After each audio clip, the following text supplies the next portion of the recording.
Toronto Mayor Rob Ford will continue to make headlines in 2014 as he seeks re-election in the mayoral race scheduled for October. It's some time away, but already pollsters are looking at whether he has a shot at winning.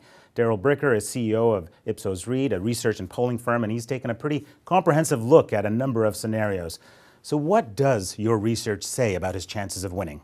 Well, they don't look very bright at the moment. Running against Olivia Chow head-to-head, he hasn't got a hope. Running against John Tory, Karen Stintz, Mr. Soknacki, he's still, fairly competitive. But what does sustain itself is support for his agenda.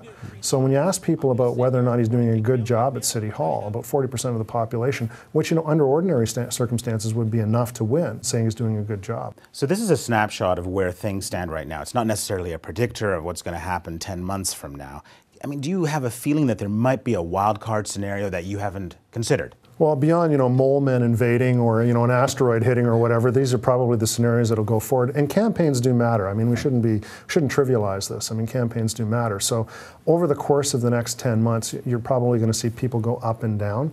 But if the election was held tomorrow, which is the way that we test it, looks like Mr. Ford would be pretty hard-pressed to win. And when it comes to predicting and polling at municipal level politics, is it any more volatile, any more difficult to predict than, say, provincial or national politics?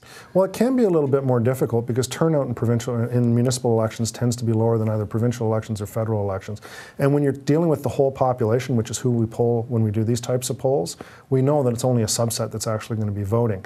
And getting that subset absolutely precise is the challenge for pollsters. We saw this happen in BC where we didn't get it as close as we should have gotten it. Now, you've been doing this a long time. I mean, are you feeling confident that it is this clear-cut 10 months out? Well, I'm feeling clear-cut that what we have is the state of the current play of public opinion. I'm feeling pretty confident that's talking about the challenges that will be facing Mayor Ford as we move towards the next election campaign. But one would be foolhardy to say that the poll results that we have today would be replicated on Election Day. This is where we're starting. It's not necessarily where we're going to end. Daryl Bricker, fantastic talking. Thank you very much.